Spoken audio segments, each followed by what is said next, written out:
Join me in welcoming Jeff Kauffman.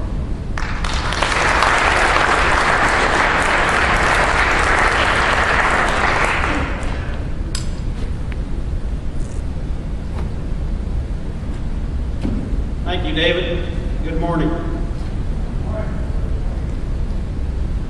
It's a handsome crowd out there, I'll tell you that. After that video, that was quite inspiring. I don't know whether there's a whole lot I can add to that, but it is an honor for me to be able to speak to you today.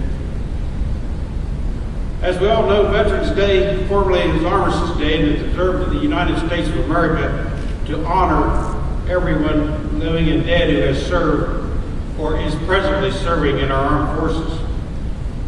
Armistice Day was proclaimed in 1919 to commemorate the termination of World War I.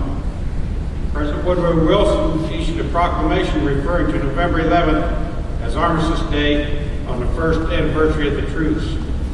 The holiday broadened its significance to become known as Veterans Day in 1954.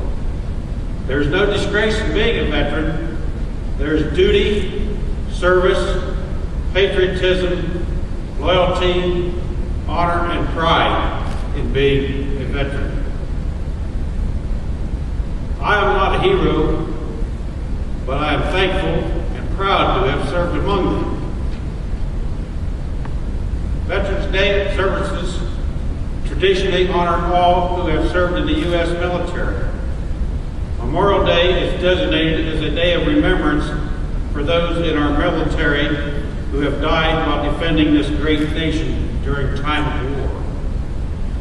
And while we are here to honor all of those great men and women today, there is another special group that we don't hear enough about.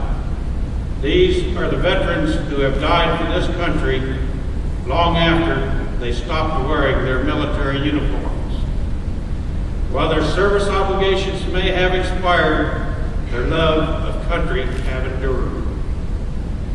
And it is important to remember not only the price that is paid by so many veterans to maintain our freedom, but the price paid by their families as well.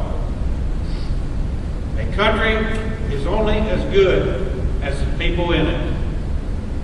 And a land that can produce such heroes is truly a land worth serving. We should all endeavor to serve our veterans as well as they have served our nation.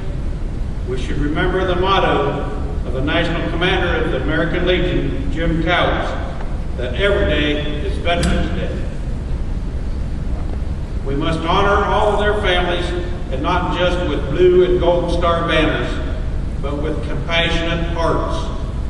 PTSD, traumatic brain injury, and life-altering war wounds not only affect the veteran, but can also take an enormous toll on the family as well.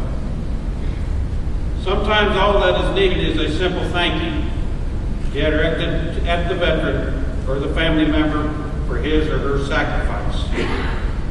We must not forget the needs of women veterans.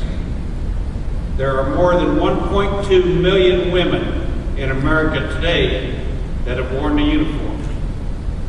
Women are major contributors to our military presence in Afghanistan, and many have given their lives in the global war on terrorism.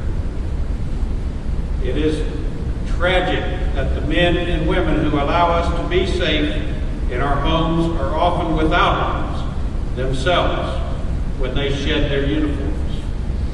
1 in 4 of America's homeless population are veterans.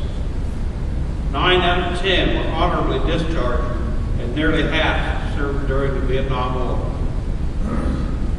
This is hardly the thanks of a grateful nation. While fewer than 10% of Americans can claim the honorable title U.S. military veteran, this special group often provides the vital services that enable our communities to function. We must heed the words of our first Commander-in-Chief, George Washington, who said, "The willingness with which our young people will fight in any war, no matter how justified, shall be directly proportional as to how they perceive the veterans of earlier wars were treated and appreciated by their country." Born of their extraordinary accomplishments come their extraordinary death. And for those accomplishments and for their dedication, we must always be grateful. As simply as I can put it, Veterans Day is a day set aside to honor all veterans who have served and who are still serving in the armed forces of the United States of America to protect our family, our country, and our freedoms, the freedoms we all enjoy every day that most of us take for granted. It is the veteran that has given us those rights and those freedoms, and it will be the veterans that will continue to maintain those rights and freedoms, and the veteran will never allow any government to take those freedoms from us.